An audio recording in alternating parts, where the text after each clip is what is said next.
one over here. Look at this. There's nothing. Oh, You're alive. It's alive.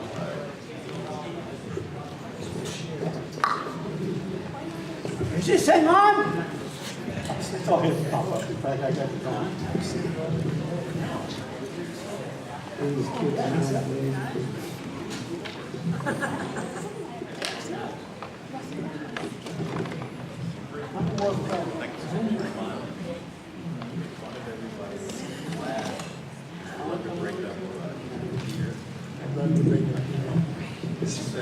so he says so I know.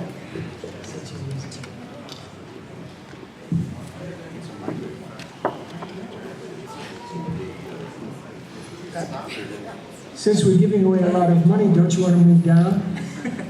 Well, you got Now you try. unscrew it a lot.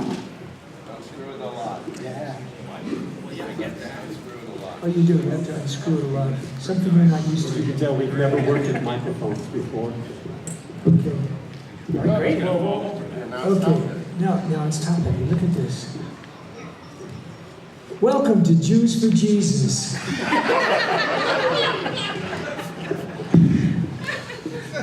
Well, thanks everybody for coming out to this 35th anniversary Transformers Day. We're so lucky to have some amazing voice actors here from the series. Let's give everybody a big round of applause.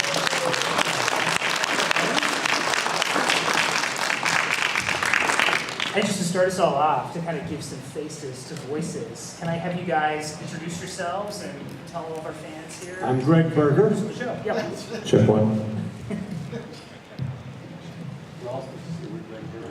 Yes, it's called Say We're Gregg Berger. And Gregg, can you tell And everybody? I'm Michael Bell. And I'm Trayvon. No, okay. Wasn't it? We were all. Michael Bell. Dan Gilvezan.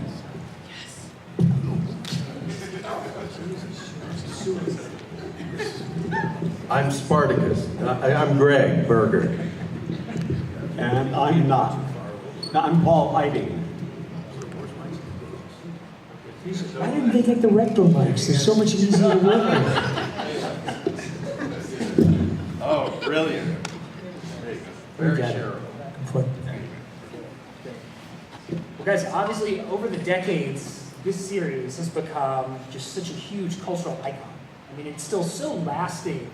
Can you tell us a little bit about the moment when each of you kind of first realized what a life Transformers was?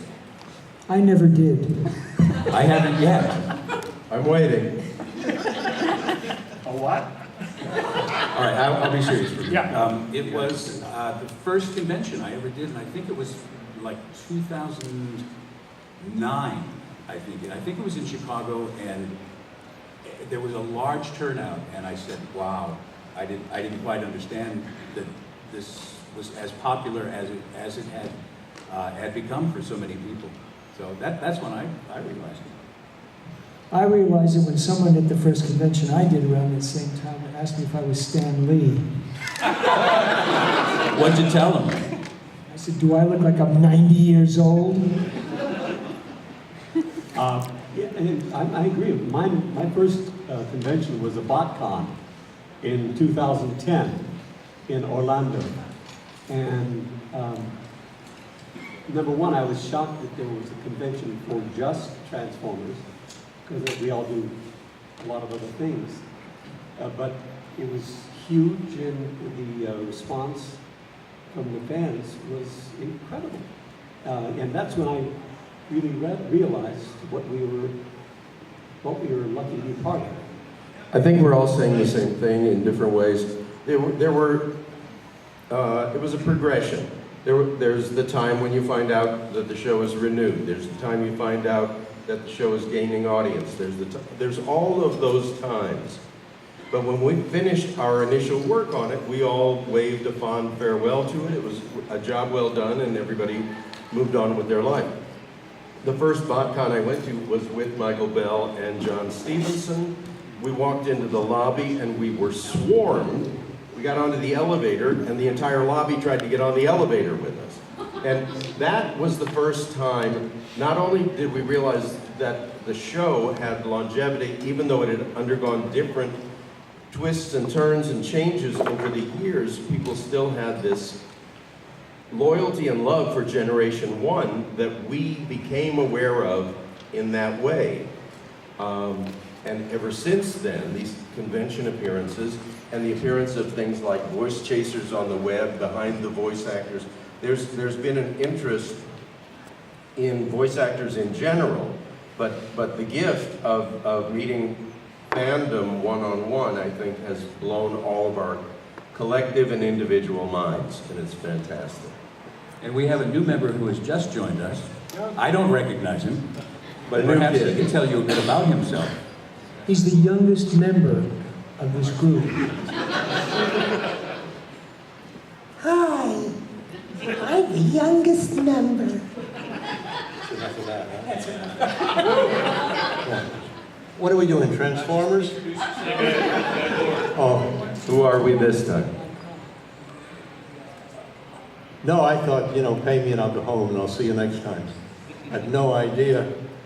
First place that I do another episode of that, and certainly 30 years later, never thought that these Comic-Cons would happen and that we have an audience that grew up with us, and 90% of them say you voiced my childhood, to which I respond, did I keep you out of trouble? That's more important. And been wonderful. These audiences have been marvelous. And to realize that we had an effect on you coming home from school, or you had problems at home, dysfunctional families, and you got your solace in education and entertainment in what we accidentally were cast in. It's just fantastic, and I'm glad to see you all here. That kind of leads into my That next. was nicely said. Go ahead. I was gonna say that leads into my next question, which is all of you were doing so many voices on so many shows at the time. I mean, it really feels like the 70s and 80s in particular were a real golden era for animation and for shows like this. Was there a sense while you were doing Transformers that this one was going to be a little bit more special than some of the others, or is it just impossible to tell in the moment? Well, for me, it was, and I think probably for most of us, it was another job. It's hard to realize that we don't foresee something, because that's a trap. If you think, oh, this is going to be big, or this is going to be huge, but you don't know. And also, I'm not sure, I certainly wasn't aware of the fact at the time that a show's success might be predicated not just on an audience watching, but on the figures that were sold by the company, like Hasbro, etc., and how successful that was. I recall doing a show, doing one of the Transformers, and B.J. Ward, who played Scarlet, she played Scarlet, I believe, and she said, I don't understand. We've done so many shows, but slowly but surely, I'm not in as many scripts. And I said, it's because your doll isn't selling. I had no idea that how close I was. That pretty much was the case, because mostly women were not watching at that time Transformers. So the reality is that a lot of that is predicated, a lot of shows even today are predicated on what characters sell in the stores. And for us, and I'm sure for Hasbro, because as you know, they keep coming up with new characters all the time for the old characters. Because and we all do, we get the adventure characters, and we look at it and we see that it looks different than the original. That's so they can sell it. Our only hope is that they can come back with the series again, and I'm not talking to Michael Bay, and hire us again, because as I explained to most of the producers out there that I talked to regarding old shows that are coming back, my ass may have dropped, but my voice is pretty much the same. I just want to point out that my ass has not dropped. It's still in pretty good shape. I can't speak for Michael, and I'm not going to.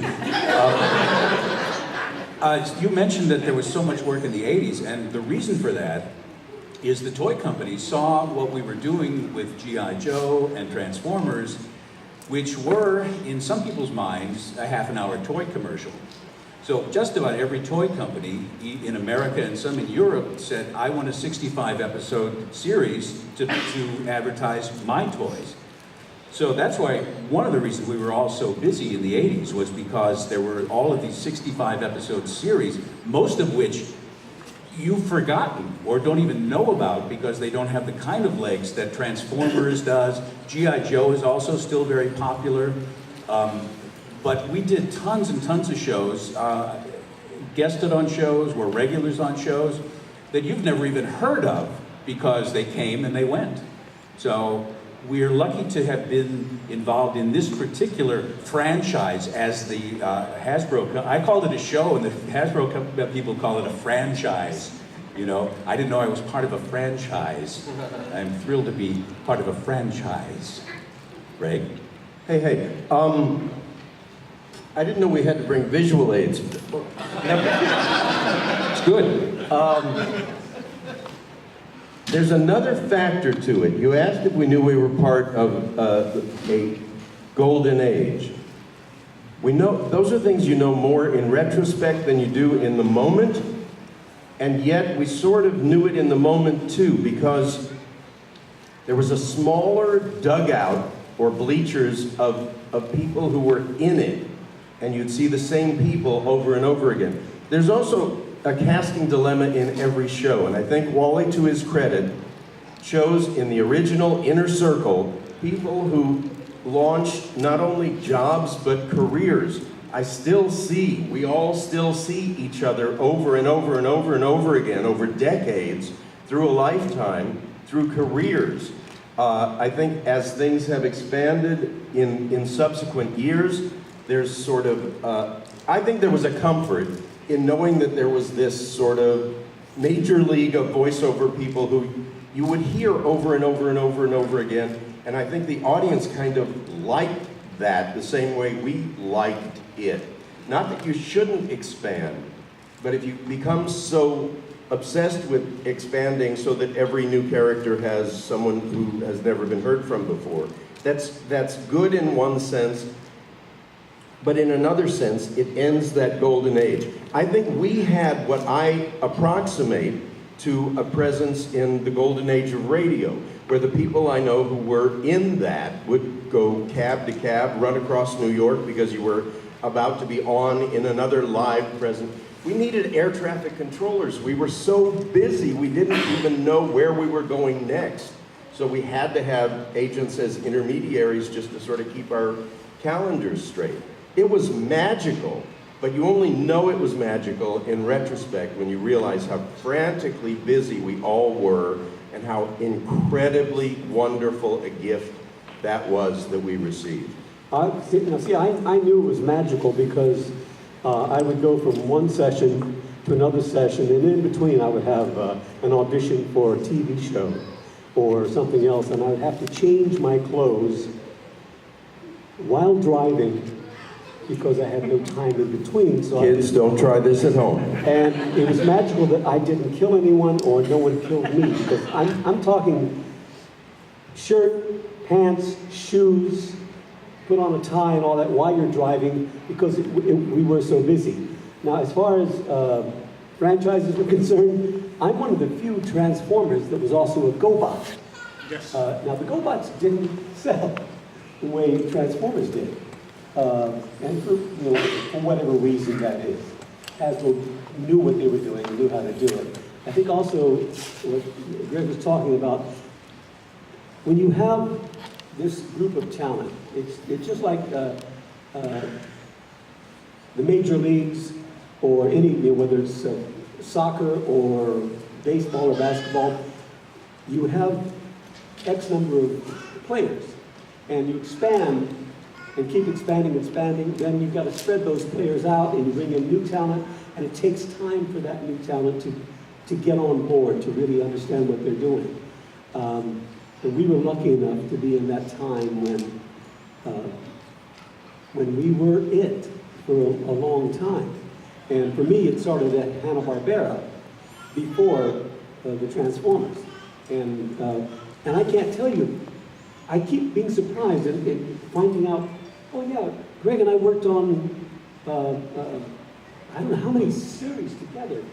With Toxic Crusaders, which is another one, had great toys, really ridiculous toys, but it just never lasted more than a season or two. So there was something special about Transformers. I think also the fact that it took 8 hours to do an episode may have had something to do with it, with Wally Bird directing it and making sure he got it exactly the way he wanted it. Not necessarily the way some of the talents could deal with him. It was kind of tough that way, but whatever it was, it worked. And we, like you said, we're all really lucky. Wait, can you talk a little bit about what the recording sessions were like for the show? Like, are you guys They were hell. all in there together? Are you They were isolated? hell. How? No, we were all together. It got so crowded in that room at one point. It was so crowded that when we sat around the house, we sat around the house. Wally actually had to install you guys remember this, an audio system. So a lot of the players would be out in the lobby waiting because the recording studio itself was so full of actors. You'd have to wait out there, and before your scene or whatever, whenever you were involved in the show, they would say, Michael Bell, get ready, you're coming in, and Alan and Dan, you're up next. And the people that had just finished would go out, and the other people would come in. That's how crowded it was in there. It was madness. Am I wrong? No, you're right. In fact, but I always, after the first couple of shows, I had a mandate. I wouldn't go in the room when Chris Lotta was working. Or next to him. Yeah, because Chris always spit when he worked. English actors do that, but Chris did it, and he's not English.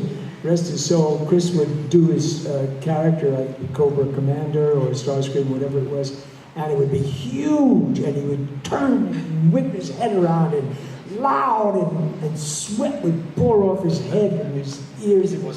And you'd leave and sopping wet.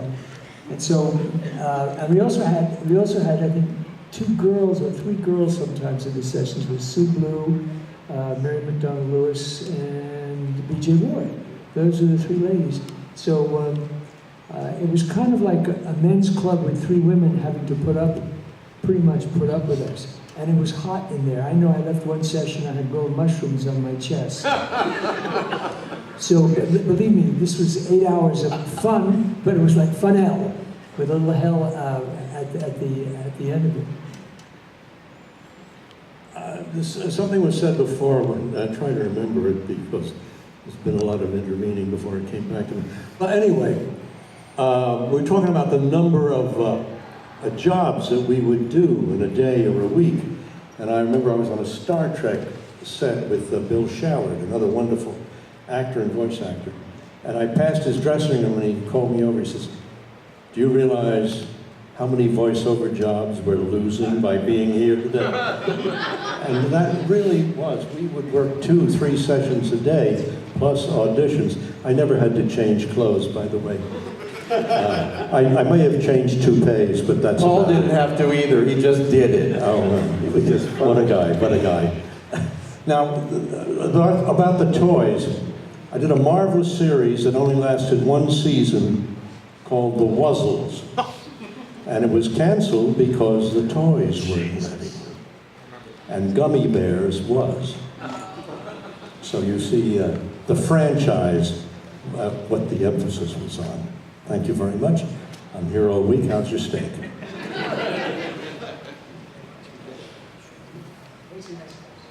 So, I think you guys have all created such iconic characters from the show. They're all so fully realized, and they have an incredible amount of nuance, especially since you guys are playing multiple characters on each show. How much is on the page when you get it? And how much of it is left up to sort of your interpretation of how to bring these people to life? Just for me, what they give you a prototype, a drawing generally of the character, and you generally get your choice of 1 or 2, whatever it was. And once we got into the show, we all got jobs. They pretty much give you the character and say, "You're going to play this character. You do this one."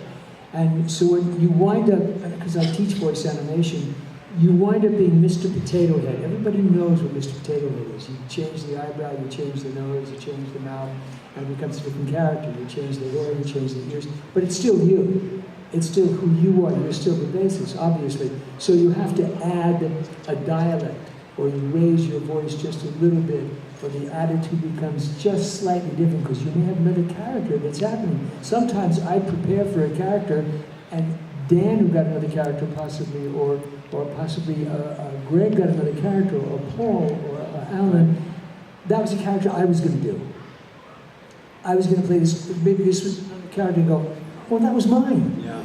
I was going to do that one. I was doing Southern. Yeah, he was going to do Southern. I said, no, I can't be Southern. Yeah. Where can I go with this? I'll have to try something else. That's where the acting came in, because everybody always says to me, how do you get into this? What's the first thing you have? And I'd say, you have to be an actor. You know, somebody says, I have a great voice, it means nothing to me. You have to be an actor. You have to know how to switch. You have to know how to change. You have to come up with something else. And this was tremendous work. This was literally, when you asked that question earlier, how much was on the page and how much was us? It was on the page, but that was just words. We had to bring life to it. And when people say to me, well, I can do that, and I say, let me hear it. You know, because I have students that come to me, that's not going to do it. It's not, it's just not going to work at this point. It may eventually, but not right now. You have to take acting lessons. The compliment is that they were fully realized characters. I think Transformers and G.I. Joe, which I have in my mind in the same place because they were both overlapping each other and happening generally in the same time frame of my life. But I think it was kind of a perfect storm because when we get the material, you have to honor the artwork. There's clues in there. You have to honor the breakdown. The writer has furnished you with a lot of the third dimension just by the way they describe things. But I've had this conversation at conventions with Flint Dilley, who was the story editor and producer and did a lot of the writing, and some of the other writers as well. If they're terrific writers, they can't write badly just because they have to insert a product line into what they're doing. If we're actors who only perceive the things that we're going to do in 3 dimensions, not 2, something good is going to happen. The writing, intentionally or unintentionally, is going to be as good as the writers who do it, the artists who do it. So somehow, and all you have to do as evidence of this is look at the longevity of the franchise, at least our portion of it, to realize that there was like a harmonic convergence of people that were all destined to do this work together, and this work was destined to have a life that went on and on. And for all the frustrations in studio and rewriting sessions, which goes to your other question, if Scatman brought his ukulele, I didn't care when we went back to work. I just wanted him to hold court and play ukulele. I also think those incredibly long sessions unintentionally allowed us all to bond as friends for life. That doesn't happen in more contemporary settings where normally you're acting in a vacuum. You walk in, you don't even see the other people in the scenes you're in, you record by yourself. We did everything in the same sandbox, for lack of a better word, and we got to play with each other. And if the material is serious, it becomes more intense. If the material is Smurfs and fun, that becomes contagiously more fun. If Jonathan Winters is there, forget about it. I just think you have to at least acknowledge the X factor in something. You don't know what has long life and what doesn't. You just do the work. But thank you for the compliment of fully realized characters. That's what every actor wants to hear. Yes. Well, let me just jump in for a second, and I have to pay tribute to my fellow actors. They made me better. Transformers was only my second job in animation, and being with these guys, and Peter, and Frank, and Chris Latta, and all the rest of them, all the regulars in the cast, made me better. Because I saw what they were doing. I saw how he handled the micro. Oh, I see, he goes in a little bit when he wants to be quiet. That's how you work that mic, I get that. And Michael taught me, Alan taught me. Greg didn't teach me anything. But I learned from these guys how to be better, how to be deeper, how to understand this process even more than I would have before. So it's a testament, I think, to the group more than anything. We worked off of one another. When Wally would let us do more than one line, we worked off of one another. And we had a room full of actors. We had stand-up comics. We had, I was going to say magicians. We didn't have any magicians, unfortunately. Is this your card? Strippers. So that's my take on how did you get to some of the depth of the characters. Is at least for me, I took it. We learned. Yeah, exactly, Alan. We learned from each other. It's a brilliant comment, and I learned from the magicians. Paul, you never learned anything. I learned from Roger C. Carmel. Roger C. Carmel was Harry Mudd on the original Star Trek. And he was insane. And when I hadn't been to LA for too long when all this happened. And when I got there and saw people like Alan and Clive Revel and people that when I was a little shaver, I would watch these guys. No, when I was a young actor, I was a god. That I'm working. I've arrived. I'm working with these dudes that have been monsters in the industry, not just voiceover, but actors. And we always go back to it's acting. It's not just voice work. It's acting. And I was just so thrilled to be in the room with these guys, except for Gregg. I remember somebody asking me, can you teach me how to do comedy? I said, no, you cannot teach comedy. You either have a sense of timing and the ridiculousness of the situation. It cannot be taught. It's the way you interpret it. Thank you. That was really funny. That was funny. It's $150 a lesson. And you have another question. So as you guys get into these big 8-hour recording sessions for a 60-plus episode show, and once the writers of the show are really seeing how you guys are adding to these characters and really bringing them to life, how much back and forth is there between you and the writing staff? Like, was it pretty collaborative or none at all? Didn't know. I didn't know there was anybody else in the world but us. Us and Wally, that's all I knew. I didn't know any of the writers, any of the artists. At that point, I met them at the conventions, but I didn't know them certainly beforehand. They were behind that glass with Wally and the engineer, and maybe some people from Hasbro. No, we had absolutely no. At least I had nothing to do with any of the writers, and I wouldn't. Because you should see some of these people. I mean, they're disgusting. Well, I just knew that when Alan was performing, there would be these guys behind the glass going. So that's how I knew they were writers. And often we didn't have that much time with the script. Answer this question directly. It's very important. The writers learn from us as much as we learn from them. If you came up with something, who knows where Skeletor's laugh came from? But when they heard it, let's write for that. And I've had the same experience in Hogan's Heroes and in Get Smart. You did something and the writer said, Jesus, we'll develop that. So it is conspiratorial in a sense. It's collaborative. It is collaborative, but the same as the other guys. I've met so many writer, producers, story editors in convention settings or in panel settings at the time. What Alan's saying is without having a conversation about it, they knew on that side of the glass when something resonated, either a character or a catchphrase or whatever it was, you began to see it was showing up, which was like a pat on the back that something you did caused them to do something that grew out of what you did. But it wasn't collaborative in the doing of it, and yet it was on a higher level. They took a cue. Exactly. Well, you know the Flintstones. I mean, the Abba Dabba Doo, the main character, obviously. Alan Reed, I think it was. When he read it, there was no Abba Dabba Doo in the script. He did that. And that became incorporated. That became a catchphrase for that character. And it's happened to all of us in some way that we do something that they go, oh yeah, I like that, let's write that, let's put that in. And of course that also helps the actor because it's much more fun doing that. Otherwise, as I tell students, it's just words on a page. It doesn't mean anything if you don't bring any life to it. And then are you recording the season sort of in chunks so that it allows for that process a little bit? Or are you doing It was 1 week, wasn't it? We did 1 week. I grew old doing it.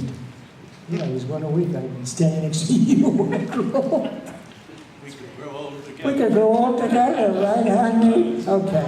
See you next one. Can I make a comment about the beginning of my career? I was doing a series in New York called Mack and Meyer for Hire, which was really garbage. But anyway, the first episode I just ad-libbed, oovy groovy. Put that in every episode. It had nothing to do with the character of the situation, but we managed to work in oovy groovy. No. I was going to say, let's open it up to the crowd here. Great. See if you guys have anything. Oh my God. Let's go. You start right here. Thank you for our childhood. I think we can all say that. You're still a child. Two-part question. One, when you guys were doing your voice acting and during your careers, have you ever, like, you know, you're supposed to be doing Skeletor, but then all of a sudden you break into Man-at-Arms, or like you're supposed to be doing, you know, Perceptor, and then you break into Grimlock or something, or whatever. You're just, because you had so many gigs, you overlap different voices with whoever it is. So you're indicating that we're schizophrenic. That's what you said. But we don't know who we really are. Is that what you're saying? Because I played killers and rapists, and trust me, I'm not a rapist. I'm sure you guys want to answer that. This is the three faces of Eve. I think the big question, right, is when you're doing so many different characters across so many shows, like how do you keep them all straight? Right? Well, as an actor, you lock into whatever character you happen to be doing at the time. I've seen Frank Welker do scenes with himself as different characters. He's that good. But generally, when you're doing a character, you're pretty much locked into that thing. If you're, once you have a sense of who that character is, so it's not that easy to drift somewhere else, at least for me. I think this goes back to that comment about fully realized characters. If you have done the work, the homework, and you know who you are and you're grounded in that character, you never forget how they sound. You never confuse them with how another fully realized character sounds. The trouble comes up with the peripheral characters that are often dealt out like cards during a session. That's harder to retain because you haven't had time to do the homework. But I think once, what Dan said, once you know who you are, you know how it sounds. Well, Jonathan Winters during the Smurfs was brought in after about the 3rd season, I think, of the Smurfs. He did 106 seasons, it seems like years. And Jonathan was brought in and he had to play Grandpa Smurf, not Papa Smurf. That was Don Messick. And we did one show, and we came back for the 2nd show the next week. He started his character, and Gordon Hunt, rest his soul, wonderful director, said, Jonathan, that's not the voice.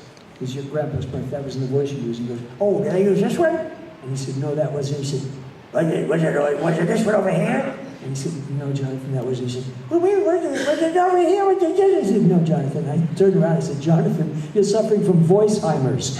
Play it back for him. So he remembers what it was he did. So much going on in his head, even just because of that one character.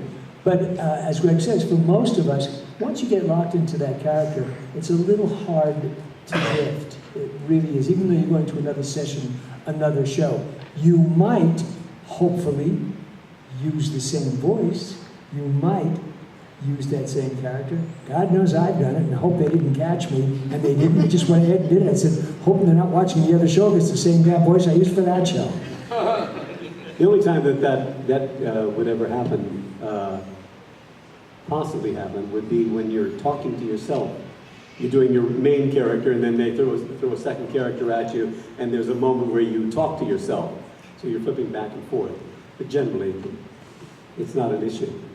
Well, I love doing that. I did on E-Man. I would not do one character all the way through and then go back and do the other. I would do Skeletor talking to Merman, talking to Man-at-Arms. And I love to do that because I could hear how I fed myself. You know? So oh, don't talk to me. Don't shut up. Oh, how dare you do shut up. It's a lot of fun, you know, it's real ham. Another question. Somebody got your lunch bits. Ready. I know you guys done tons and tons of shows. Do you have a favorite episode of Transformers that you hold dear to your hearts? I mean, Was there a favorite episode of Yeah. Transformers? I have a few. I have the besides whole Grimlock's new brain. Grimlock's new brain for sure. But the Fire in the Sky arc with Skyfire when he's Fire created Decepticons Yes. and then discovered out of the ice Autobot and doesn't know if he's good or bad or what he is. I think that's pretty interesting conflict. I like going inside Megatron. Oh, Microbots. I beg your pardon? To save Megatron when we shrunk down. Yeah, Master and I. It's like, save yourself, Master. Yeah, that was it for me. I like that one. I have no particular memory because I had a life. Too busy being Duke. Well, then I'm not naming mine. I have no recollection at all. And you're lucky to still be awake. What's another question? Can we go right here? It's great to hear that you guys are so tight-knit, and I'm curious though, with that many bodies running in and out of the booth all the time, was there any person that you can remember that when they walk in you just go, oh God, no? Gregg. Michael Bell. We're not going to mention that, are we? Are we going to mention, oh no, he's here? I don't think anybody's going to do that. You're not going to get us to do that. You're not going to get us, no. God, I hate you. It was a nice try then. Yeah, we'll tell you later. No. You did say Arthur. I've actually engineered with other voiceover actors. That's what I do now.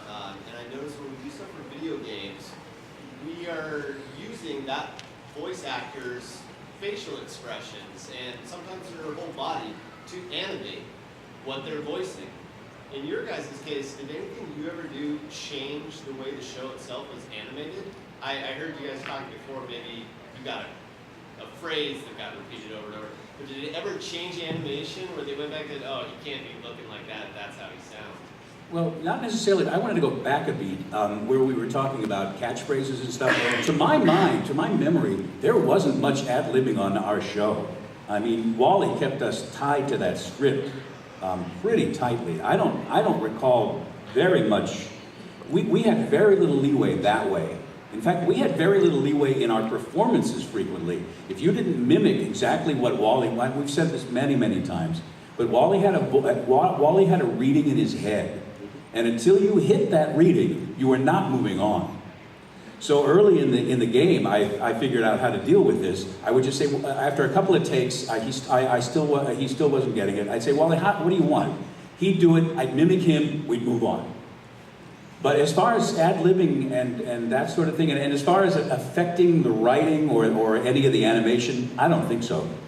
Here's a story I tell, and it's a true story. Well, we did the movie, obviously, Transformers, and the great Orson Welles played the World, which was apropos, because he was almost as large.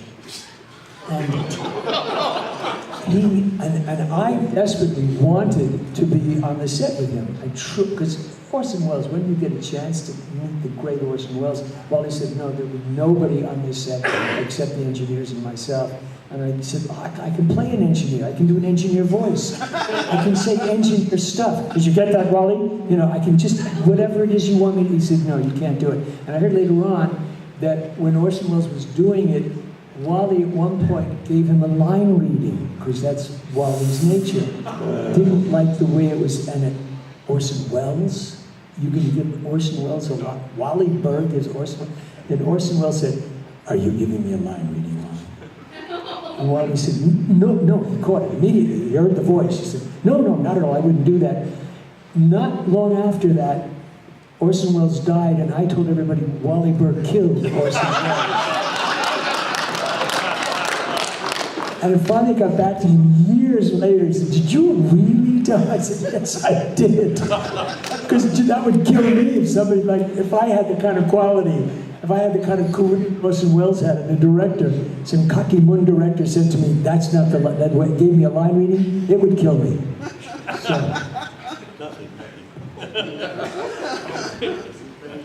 Who else? Who else? Someone way in the back of that too. Right here. So I was just kind of curious, like, was there one that was more prone to flub lines than someone else? Because I know you guys are reading off a script, but you can still flub lines when you're reading a script. Oh, we flub lines all the time. Oh my God, Somebody if you, more prone to it than others? not only did we flub lines, if you got the outtakes of those sessions, you could make a fortune blackmailing us. You know who, what? You know, and God love him, we all loved him, Scatman. He was terrible. Right. He would flub line after line after line, but he was, what a sweet and gentle and wonderful person. I would never say anything bad about him. I must tell you, Scatman, I did a show for Hanna-Barbera called Snow White Meets the Harlem Globetrotters. Have no idea why anybody, why Sylvan never came up with that concept. Please, Snow White Meets the Harlem Globetrotters. And Scatman was on it with Robert O'Keefe's a wonderful, wonderful actor. They were the Harlem Globetrotters. And a wonderful comic, I forgot his name at this point, myself, Lucy Taylor, who does millions of voices, and she's Donald Duck's wife and all these wonderful characters. She's Daisy Duck and all these, and Minnie Mouse, etc. And this was an early career for her, and I'm Prince Charming, and I always was, you know, young Prince, whatever it was. And so well, thank you, my darling, I meet you later. So we're busy doing this thing, and then three other black dudes come in, we don't know them, and Robert turns around, Robert O'Keefe introduces himself, and Scatman introduces himself, and the other actor, and we all say hello, and we start. And as we start getting into it, Scatman never had an unexpressed thought when it came to his feelings. And at one point, one of the guys says, "You gotta be careful of the Wicked Witch, because she gonna get you." And the director, Joe Butler, said, "Cut." And at which point, Scatman turns and he said, "The what, man? What'd you say?" He said, "The Wicked Witch." He said, "That's Wicked Witch, nigga."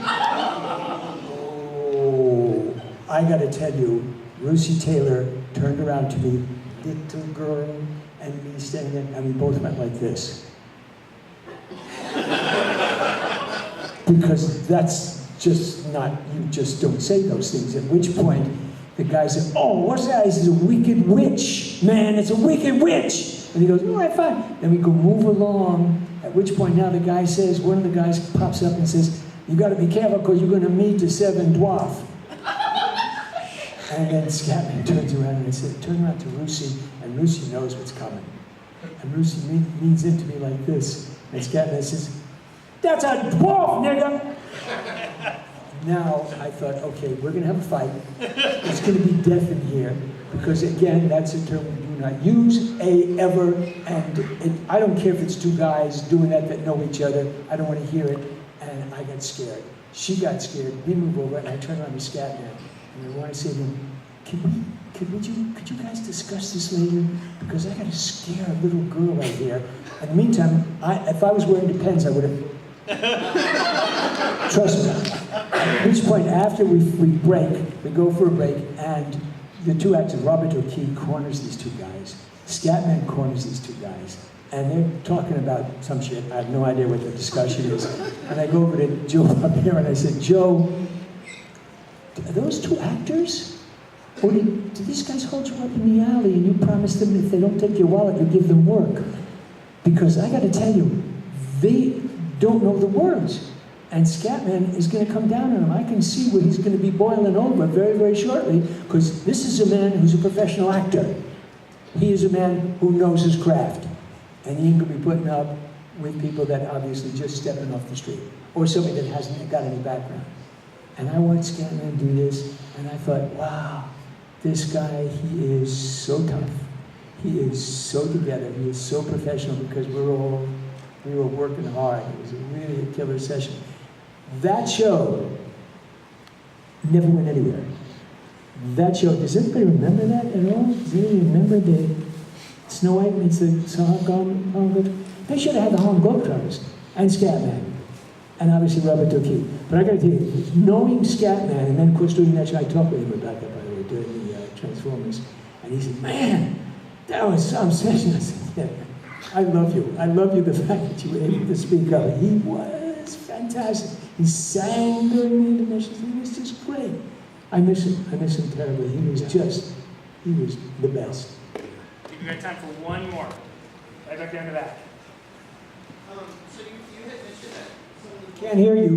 You had mentioned some of the voice actors would do characters talking to each other. So like Frank Welker doing Megatron and Soundwave. Right. Having a conversation. Were those moments more difficult, or were they, or not really? I'm just curious when it's like basically doing two characters talking to each other. I'm curious what that was like. He wants to know what the two characters were talking to each other that Frank Welker did. Yeah. Frank was so facile that it was not a problem. And it is. And continues to be. Yeah, continues to be. No, it's not a problem. And generally, I think most of us, if we had to do that, Alan has done it, and I'm sure most of us have. It's not that difficult. It's really, once you sort of... It's fun. Yeah, it's fun. And once you sort of set those characters, you can switch pretty quickly. But Frank is a master at it, of course. And the joke with Frank was when he had a dialogue with himself, that the engineer would then say, "I think you overlapped," which is impossible. Frank, we did a series together over at Hanna-Barbera, and we had to talk underwater. And I didn't know how to do that. And so when they said, "Mike," Gordon Brown said, "You're playing this octopus," whatever the heck it was. And he said, "And talk underwater, so now talk to Frank's character." And I went, took some water, and went, okay, and I'm choking. And I took some coffee, and I went, okay. And then Gordon says, "Wait a minute, Frank, you do it." And Frank went, "All right, here's what I'm going to do." And I said, why didn't you tell me how to do that? And he said, "Because it was so much fun watching you." You realize you waterboarded yourself. I waterboarded myself. I was blown away by Beachcomber when you did it. It's like, when yeah, sea spray. Like a gargle, talk like a gargle. It was like, Yes. because I could do that if I had no teeth. Gargle, you can talk. I'm so thirsty. And on that note, let's give these guys a huge round.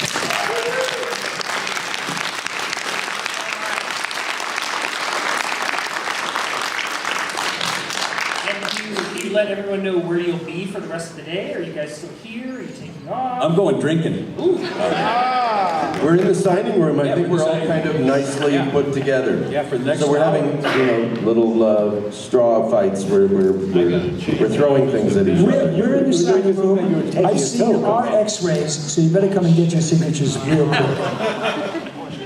thanks, guys.